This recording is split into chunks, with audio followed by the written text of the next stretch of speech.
Magluluto po kami ng seed almond. Sarap. Ito. Ganyan pala ang pagluluto, halo-halo. Parang maning adobo. Pero almond siya, almond.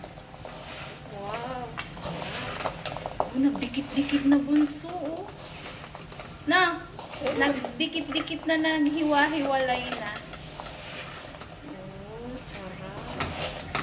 Kaso mahirap siya. Kailangan na haluin ng haluin ng haluin. Isang oras kang maghahalo para dikit-dikit yung asukal niya. Wow, yummy. Ha? Pinaton mo tubig? Tinapon ko yung bilang.